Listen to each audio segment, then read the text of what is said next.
నమామి భగవత్పాదం శంకరం శంకరాచార్యం కేశవం బాదరాయణం సూత్రభాష్యకృతౌ వందే భగవంతౌ పునః పునః ఈశ్వరో గురురాత్మేతి మూర్తిభేద విభాగినే వ్యోమవద్వ్యాప్తదేహాయ దక్షిణామూర్తయే నమః. ఓం భద్రం కర్ణేభిः శృణుయామ దేవాः భద్రం పశ్యేమాక్షభిర్యజత్రాः స్థిరైర్యङ्गैः సుష్ఠువాగుంసస్తనూभिः వ్యసేమ దేవహిतं యదాయుः స్వస్తి న ఇంద్రో వృద్ధశ్రవాः స్వస్తి న పూషా విశ్వవేదాः స్వస్తి నస్తార్క్ష్యో అరిష్టనేమి. 38 అయ్యే కదా, 39 చెప్పాలి.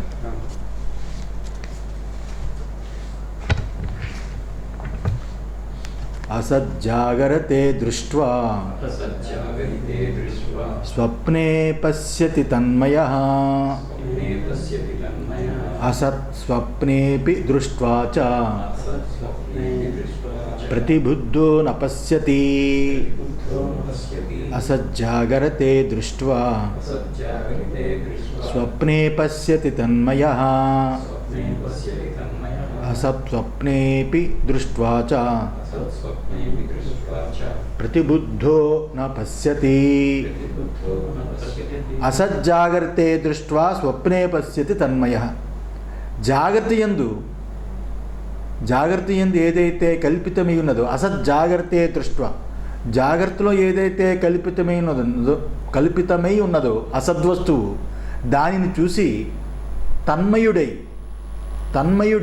స్వప్నమందు చూస్తున్నాడు. జాగ్రత్త లేని వస్తువు చూసి తన్మయుడై స్వప్నంలో చూస్తున్నాడు. మరలా అసత్స్వప్నేపి దృష్ట్వా చ ప్రతిబుద్ధో న పశ్యతి.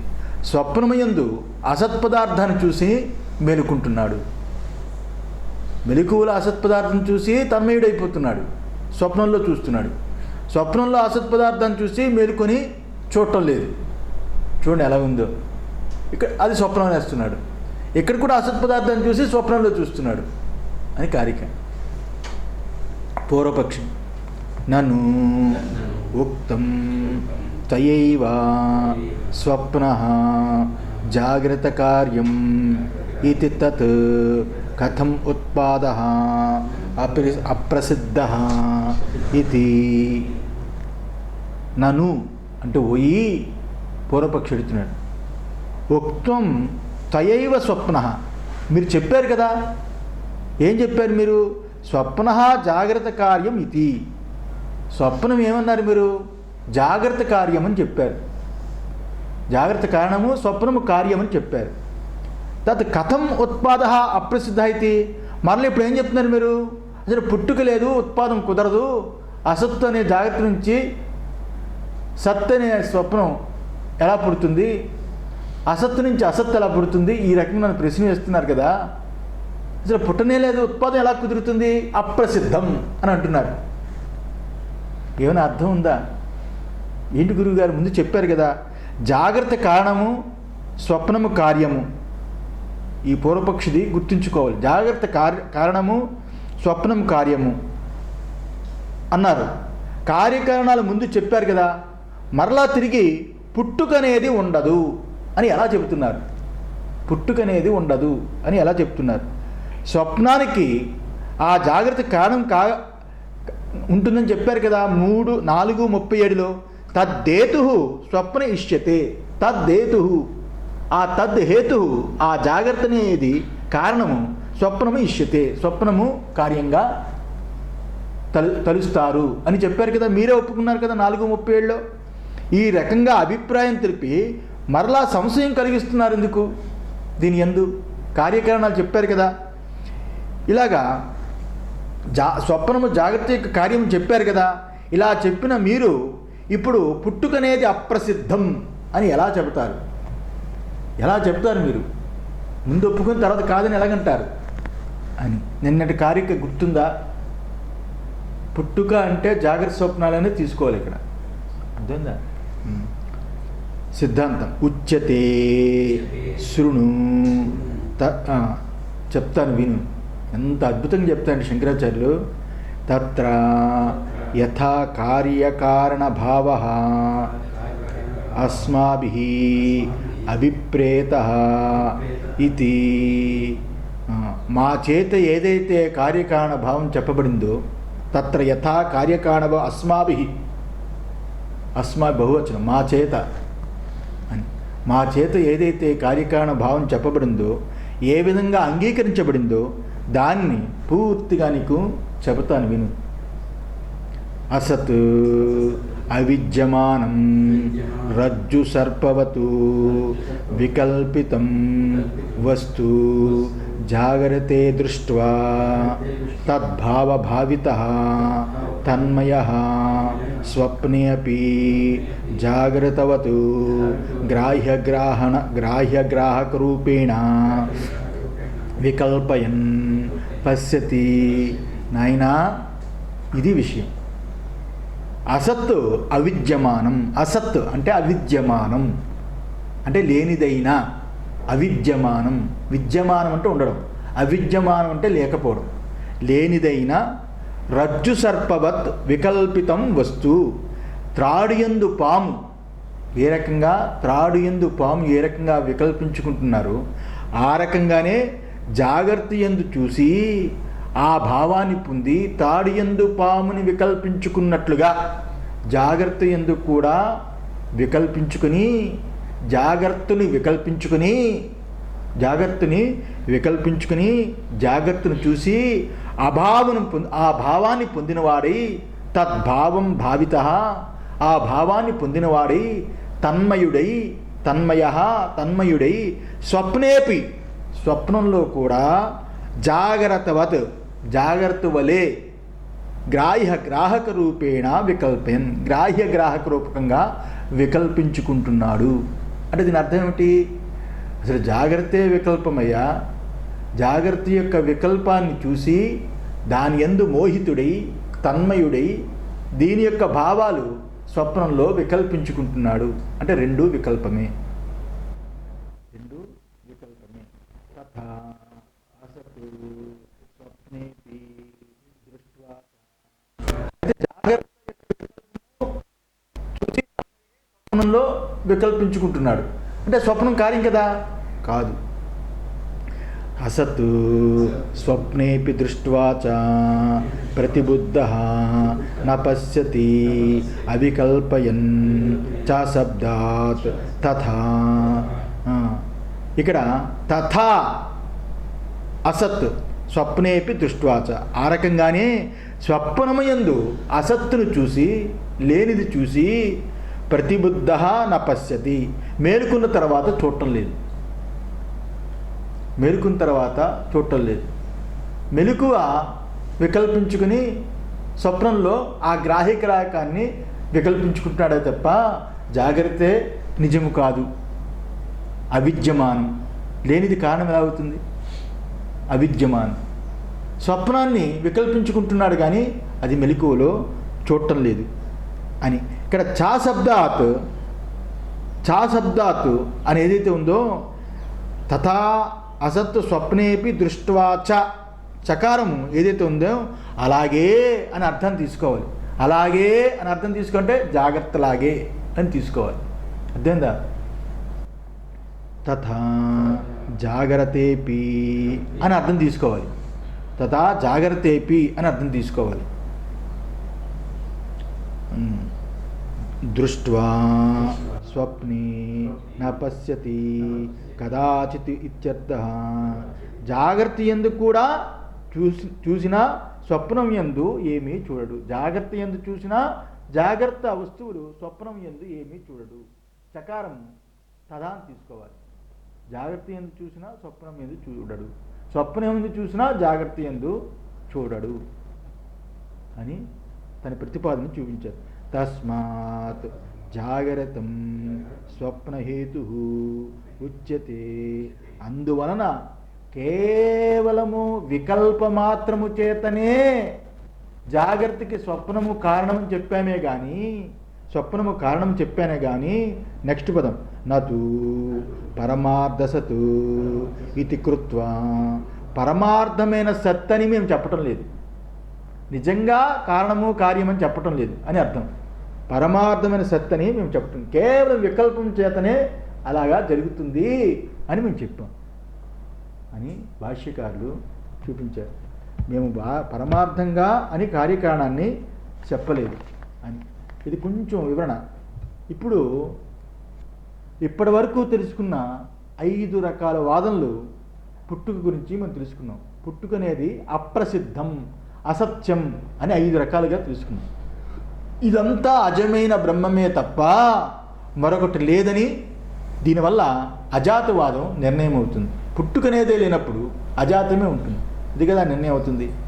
ఒకటి ఏం చెప్పాము, భూత వస్తువు నుండి అభూత వస్తువు పుట్టదు, అంటే ఉన్న వస్తువు నుండి లేని వస్తువు పుట్టదు, ఒకటి చెప్పాం. 2, అసలు ఉన్నది పుట్టనే పుట్టదు, ఉన్నది ఎందుకు పుట్టాలి, ఉన్నది పుట్టనే పుట్టదు. 3, లేని అసత్ వస్తువు పుట్టనే పుట్టదు. 4, తనకు తానుగా పుట్టదు, తనకు తానుగా పుట్టదు. 5, ఇంకొక దాని చేత కూడా పుట్టదు, ఉభయోపి, ఇంకొక దాని చేత కూడా పుట్టదు. ఈ రకంగా 5 రకాలు పుట్టుక అనేది కుదరదనే విషయాన్ని చూపిస్తూ అజాతాన్ని తెలియజేశాం. అందుకే నిజంగా జాగ్రత్త అనేది పుట్టనే లేదు, అలాగే స్వప్నం అనేది కూడా పుట్టనే లేదు. పుట్టకపోతే జాగ్రత్త స్వప్నం కనిపిస్తుంది కదా, అది తోపిక. సుషుప్తి నుంచి జాగ్రత్త పుట్టడం కానీ, సుషుప్తి నుంచి జాగ్రత్త రావడం కానీ, ఇవన్నీ కూడా వికల్పమే కానీ అక్కడ జరుగుతుంది, వివర్తమే కానీ వికల్పమే కానీ వస్తుతః అక్కడ పుట్టుక అనేది జరగలేదు. జాగ్రత్త పుట్టలేదు, స్వప్నం అనేది పుట్టనే లేదు. అలాంటిది జాగ్రత్త నుండి స్వప్నం పుట్టుట అనేది ఎలా కుదురుతుంది? జాగ్రత్త నుంచి స్వప్నం పుట్టడం అనేది ఎలా కుదురుతుంది? అసలు జాగ్రత్తే పుట్టలేదు, స్వప్నము పుట్టలేదు. జాగ్రత్త నుంచి స్వప్నం ఎలా పుడుతుంది? పుట్టుక అనేది కుదరనే కుదరదు. కనుక కార్యకారణ సంబంధము జాగ్రత్తకి స్వప్నమికి కుదరనే కుదరదు. అందుచేత నిజంగా విచారిస్తే ఈ జాగ్రత్త స్వప్నము అనే అవస్థలు లేనే లేవు. విచారిస్తే జాగ్రత్త స్వప్నము అనే అవస్థలు లేనే లేవు. లేని జాగ్రత్త, లేని స్వప్నము అవస్థలు ఉన్నట్లుగా అనిపిస్తుంది. కావున వ్యవహారిక దృష్టితో కల్పితమైన జాగ్రత్త వికల్పితమైన స్వప్నానికి కారణమని చెప్పామే కానీ కార్యకారణాల ముందు అధ్యారోప దృష్టితో చెప్పాము. అధ్యారోప దృష్టితో ముందు సాధకుడికి అర్థం కావాలని అధ్యారోప దృష్టితో చెప్పాము. తద్దేతు స్వప్న ఇష్యతే అని 4:37 అదే హేతువు స్వప్నానికి అని. ఎందుకంటే అక్కడ స్వరూపము, తన స్వరూపము తెలియనితనం ఉంది కాబట్టి, తన స్వరూపాన్ని తెలియనితనం ఉంది కాబట్టి ఆ స్వప్నానికి జాగ్రత్త కారణం చెప్పాం. 2 తెర మీద బొమ్మలే, స్వప్నము జాగ్రత్త. అదే తెర నుంచి బొమ్మ పుట్టనట్టుగా తానుగా ఉండి స్వప్న జాగ్రత్తలు 2 తోచుచున్నవి. జాగ్రత్త నుంచి స్వప్నం పుడుతుందని కేవలము అధ్యారోప దృష్టితో మేము చూపించాము. అవిచార దృష్టితో అసత్తు వస్తువులే ఉన్నాయి. అవిచార దృష్టితో అసత్తు వస్తువులు అనేవి ఉన్నాయి. ఇప్పుడు అవిచార దృష్టిలో అంటే విచారించినప్పుడు, వివేకం లేనప్పుడు, విచారించనప్పుడు అసత్తు వస్తువులే ఉన్నాయని భ్రాంతితో మనం ఉన్నాం. అంతే కదా, విచారణ లేనప్పుడు, వివేకం లేనప్పుడు. అవిచార దృష్టితో త్రాడియందు పాము ఉంది అంటాం. త్రాడియందు పాము అసత్తు కదా, అయినా ఉన్నది సత్తు ఉంది అని అంటాం అవిచార దృష్టిలో. విచారించినప్పుడు పాము తొలగిపోతుంది. ఆ భ్రాంతితోనే చేరి స్వప్నము అసత్తు వస్తువులు ఉన్నాయని ఒప్పుకున్నాం. అసత్తు వస్తువులు ఉన్నాయని ఒప్పుకున్నాం. అందుచేత ఈ జాగ్రత్త అసత్తుగా ఉండిన సత్యమైన భ్రాంతితో జాగ్రత్త ఉంది. కానీ ఈ జాగ్రత్త అసత్తుగా ఉన్నప్పటికీ భ్రాంతి చేత సత్యముగా జాగ్రత్తలో ఉంది అనుకున్నాం కానీ, పెట్టుకున్నాం కానీ నిజంగా అది కారణము, జాగ్రత్త కారణము, ఇది స్వప్నము, ఈ స్వప్నము కార్యము అని వ్యవహార దృష్టిలో అనుకోవడమే కానీ పరమార్థ దృష్టితో కుదరదు. దేనిది ఉన్నది అనుకోవడమే. లేని పాము ఉన్నది అని అనుకుని ఏ రకంగా భ్రాంతిలో ఉంటాము ఆ సమకాలంలో, ఆ రకంగా లేని అవస్థ ఉన్నది అనుకున్నాం కాబట్టి ఆ వికల్పాన్ని పెట్టుకొని ఇంకో వికల్పాన్ని చెప్పాం. ఆ వికల్పాన్ని పెట్టుకొని దానికి తోక ఇంకో వికల్పం ఉందని చెప్పాము. ఇదే వికల్పం అన్నప్పుడు ఇంకో వికల్పం గురించి మాట్లాడింది ఏముంది?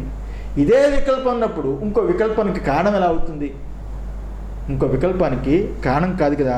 అందులో పూర్వమే మేము చెప్పాము, యథా విద్య తథా స్మృతి అని 2:16లో ఎవరికి ఏ రకంగా కలుగుతుందో ఆ రకంగా జ్ఞానం పుడుతుంది, ఎవరికి ఏ రకంగా ఉంటుందో ఆ రకంగా జ్ఞానం పుడుతుంది అని మేము యథా విద్య తథా స్మృతి అని 2:16లో చెప్పాం.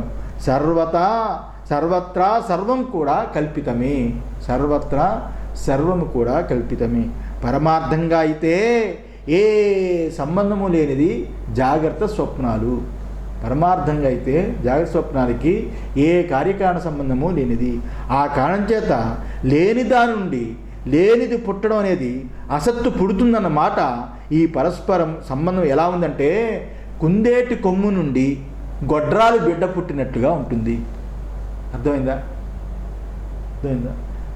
ఆ కారణం చేత లేని దాని నుండి లేనిది పుట్టుట అంటే అసత్తు పుట్టడం అనేది ఎలా ఉంటుందంటే లేని కుందేటి కొమ్ము నుండి లేని గొడ్రాలు బిడ్డ పుట్టినట్లుగా ఉంటుంది. అర్థం లేదు, లేని వస్తువు నుంచి లేనిది పుట్టదు అనేది ఈ కార్యక్రమం. నాస్త్య సద్దేతు కం అసత్ సదసద్దేతు కం తథా సచ్చ సద్దేతు కం నాస్తి సద్దేతు కం అసత్కతః నాస్త్య సద్యేతు కం అసత్ సదసద్దేతు కం తథా సచ్చ సద్దేతు కం నాస్తి సద్దేతు కం అసత్కతః నాస్తి అసద్దేతు కం అసత్. అసత్తు అనే కార్యము అసత్తు అనే కార్యానికి అసత్తు కారణం కాదు. అసత్తు అనే కార్యానికి అసత్తు అనే కారణం కాదు. కార్యానికి ఇది కారణం కాదు. అసత్తుకి అసత్తు కారణం ఏంటి? కాదు. సదసద్దేతుకం తథా. ఆ రకంగానే సత్తు అసత్తుకి కారణం కాదు. సత్తు అసత్తుకి కారణం కాదు. సద్దేతుకం నాస్తి. సత్తు వస్తువుకి కారణం కాదు. సద్దేతుకం అసత్కుతః. అసత్తు సత్తుకి కారణం కాదు. ఇది కారికం. సత్తుకి కారణం కాదు. పరమార్థతః తు న కస్యచిత్ కేనచిదపి ప్రకారేణ కార్యకారణభావః ఉపపద్యతే. పరమార్థ దృష్టితో అయితే పరమార్థతః. చూడండి ఎంత చక్కగా చెప్తున్నారు శంకరాచార్యులు. ఎక్కడ పెడితే అక్కడ పరమార్థ దృష్టి, వ్యవహారిక దృష్టి, వైదిక దృష్టి అని వాడుతున్నారు. పరమార్థ దృష్టితో అయితే దేనికి ఏ రకంగా ఏ విధంగా ఏ ప్రకారంగా కార్యకారణభావము నా ఉపపద్యతే, కుదరదు. కార్యకారణభావం కుదరదు. కథం, ఎందువల్ల కుదరదు? నాస్త్యసత్ హేతుకం అసత్. అసత్ అనే హేతువైన కారణం, అసత్ అనే హేతువు అంటే అసత్వం అనే కారణం, అసత్ అనే కారణం గల అది నాస్త్యసత్ హేతుకం అసత్తు. అసలు అసత్ అనే కారణం ఏదైతే ఉన్నదో అది అసత్తు కదా. ఏ రకంగా అంటే ఉదాహరణ, ససవిషాణాది హేతు కారణం యస్య అసతః ఏవ ఖా పుష్పాదే తత్. ఏ రకంగా అంటే కుందేటి కొమ్ము అనేది ఏదైతే ఉందో అది లేని వస్తువు. కుందేటి కొమ్ము అంటేనే లేని వస్తువు. అలా లేని వస్తువు కాబట్టి అది కారణం కాదు. దేనికి కారణం కాదు? అసత్తైన ఆకాశ పుష్పానికి, ఆకాశ కుసుమానికి అది కారణం కాదు. కారణం కాదు. కుందేటి కొమ్ము లేనిది, లేని కొమ్ము ఏదైతే ఉందో దాని బాణంలా తయారు చేసి, ధనస్సులా తయారు చేసి ఆకాశ కుసుమంలో కొట్టాను అంటే, లేని కొమ్ము పుట్టని కొమ్ము నుంచి ఆకాశంలో ఉండని కుసుమాన్ని కొట్టడం ఏంటి? అలా ఉంది ఇది. అందువల్ల కారణం కాదు. 2 అసద్దేతుకం సత్ న విద్యతే. అసత్తు కారణంగా సత్ అనేది పుట్టదు. అసత్తు కారణంగా ఉండి సత్ అనేది పుట్టదు. అసత్తు కారణంగా ఉండి అసత్తు పుట్టదు అని చెప్పాడు పైన. రెండోది ఏం చెప్తున్నాడు? అసత్తు కారణంగా ఉండి సత్ అనేది పుట్టదు. ఎలాగా చెప్తున్నాడు ఉదాహరణ.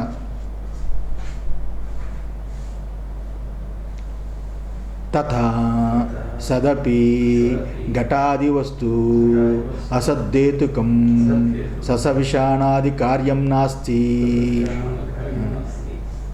ఎలాగంటే సత్తైన ఘటాది వస్తువుల నుండి, కుండ, బాణ, పిడత ఇటువంటి సత్తైన వస్తువుల నుండి కుందేటి కొమ్ము ఇత్యాదులు పుడతాయా? సత్తైన కుండ నుంచి ఇంకొక లేని వస్తువు పుట్టదు కదా. కుండ నుంచి కుందేటి కొమ్ము పుడుతుందా? లేని వస్తువు కుండ నుంచి పుట్టదు కదా. ఉన్న వస్తువు కుండ కరెక్టే, లేని వస్తువు కుందేటి కొమ్ము పుట్టదు కదా అని. ఇంకా నెక్స్ట్ తథా సచ్చ విద్యమానం ఘటాది వస్తు అంతరకార్యం నాస్తి. ఆ రకంగానే సచ్చ విద్యమానం, సత్ అంటే ఉన్నది విద్యమానం కనబడుతుంది, ఉన్నది కనబడుతుంది కదా.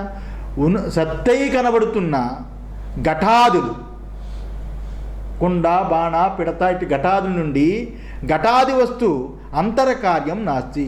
ఘటం నుండి మరొక ఘటం పుట్టదు. సత్తైన అంటే కనబడుతున్న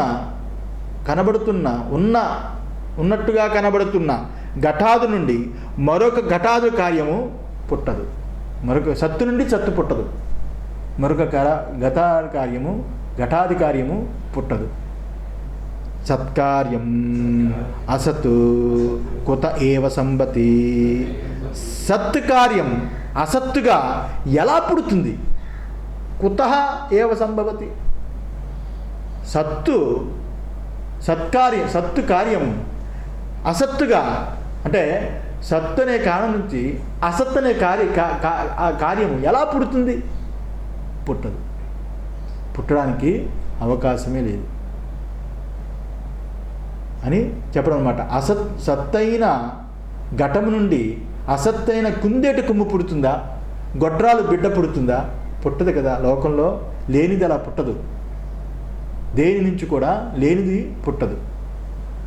ఆ రకంగా ఉంటే సత్తైన దాని నుండి అసత్తైన కార్యం ఎలా పుడుతుంది? ఆ స్వప్నం ఎలా పుడుతుంది? కుతః సంభవతి అని అడుగుతున్నాడు. ఎలా పుడుతుంది? కుతః సంభవతి, కుత ఏవ సంభవతి, ఎలా పుడుతుందయ్యా అని. మా చేత ముందు కార్యకారణభావం అంగీకరించే చెప్పాము, వివరణిస్తున్నా. మా చేత ముందు కార్యకారణభావాన్ని అంగీకరించే చెప్పాం. జాగ్రత్త స్వప్నాలు రెండు కార్యకారణభావాలు దేనితో అంగీకరించి చెప్పాము? వ్యవహార దృష్ట్యా, అవివేకుల దృష్ట్యా, మూఢుల యొక్క దృష్ట్యా ఈ రకంగా చెప్పాం.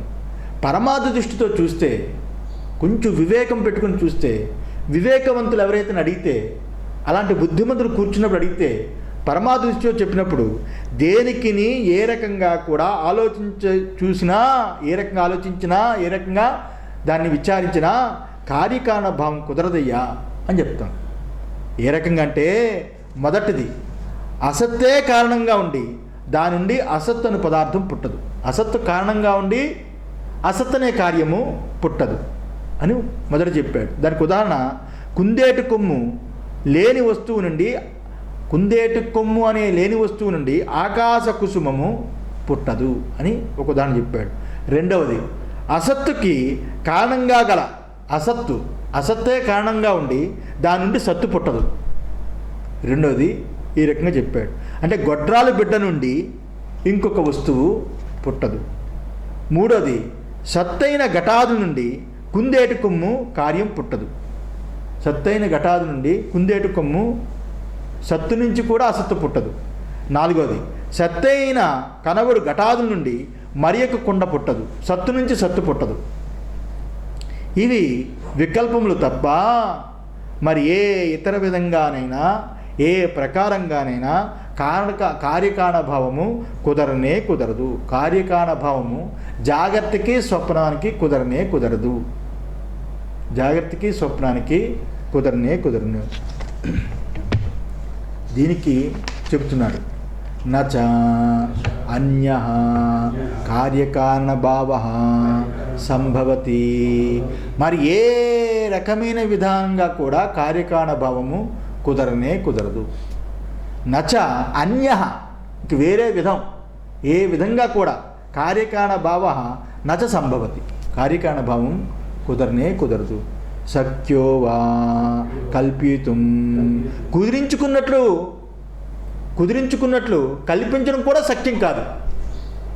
రెండిటికీ కుదిరించుకున్నట్లు కల్పించడం కూడా శక్యమే కాదు. అవిచార దృష్టిలో ఏదైనా అనుకో, ఆకాశంలో రథాలు తిరుగుతున్నాయి, ఆకాశంలో శివుడు కనిపించాడు, ఆకాశంలో అమ్మవారు కనిపించింది, ఆకాశంలో రథాలు పరిగెడుతున్నాయి, ఆ మేఘాలు చూసి ఏదైనా వెర్రిపడు, నీ ఇష్టం కల్పించుకో, తృప్తిపడు, ఆనందపడు. విచారిస్తే ఆకాశంలో మేఘాలు, రథాలు ఏమిటవి, శివుడేంటి, దేవతలేంటి, మనుషులేంటి, మేఘాలు అలా చూస్తే ఆ వికారంగా కనిపిస్తుంది. అది నీ భ్రాంతి, నీ వికల్పం.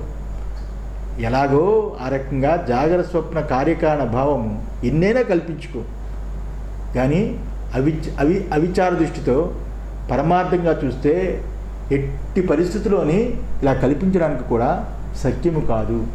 పరమార్థ దృష్టితో కుదరనే కుదరదు. అతః, అందువలన వివేకినాం అసిద్ధ ఏవ కార్యకారణభావః కస్యచిత్ అత్యభిప్రాయః. అందుకే మేము చెప్పాము, వివేకులకి కార్యకారణభావము ఏ విధంగా సిద్ధించదు, అప్రసిద్ధమేవ అని అందుకే ముందు చెప్పాం. ఏ విధంగా వివేకులకి సిద్ధించదు, ఇది అభిప్రాయము అని. కార్యకారణభావం వ్యవహారం కోసం చెప్పింది కానీ, కార్యకారణభావం వ్యవహారం కోసం చెప్పింది కానీ పరమార్థంగా అయితే కుదరనే కుదరదు.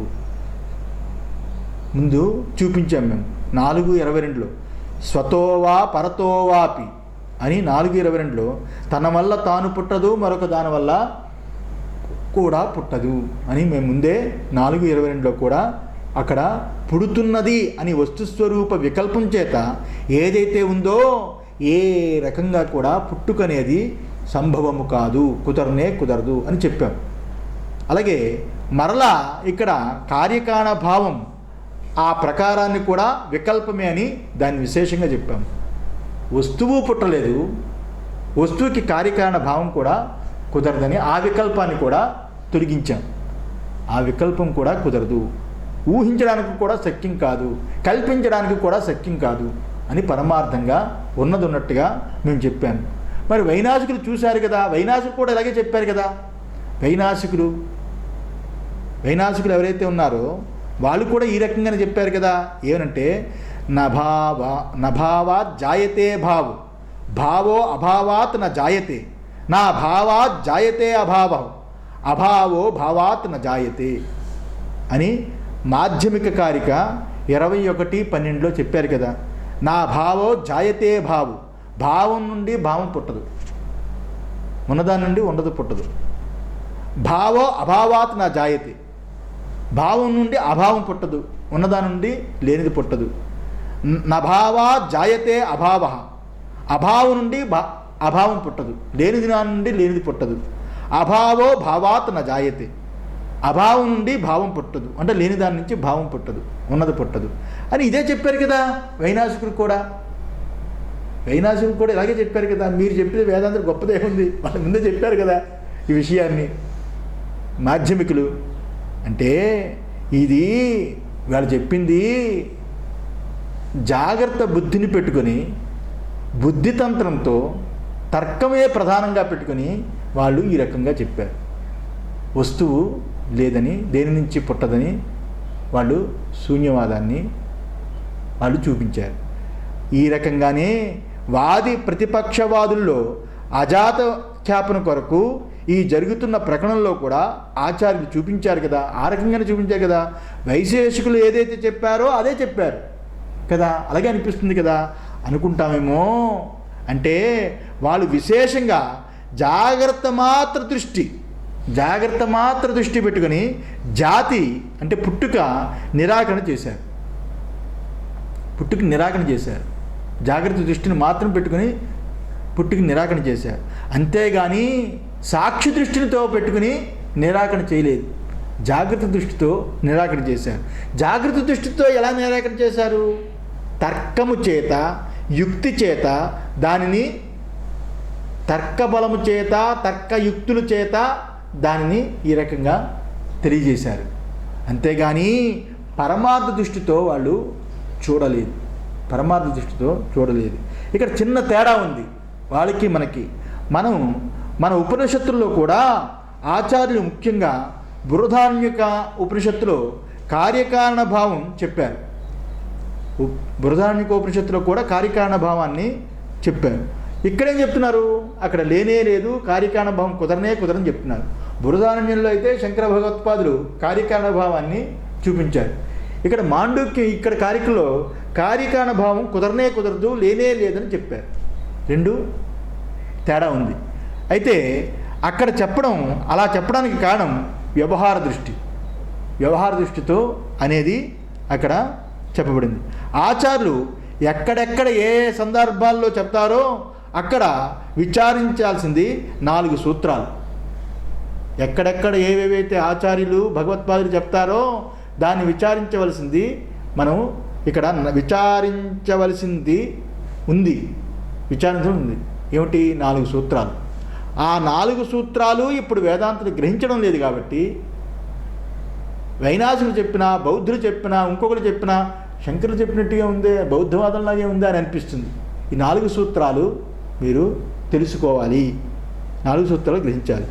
అలాగే వైనాసులు చెప్పింది జాగ్రత్త దృష్టితో పై విషయాన్ని చెప్పారు.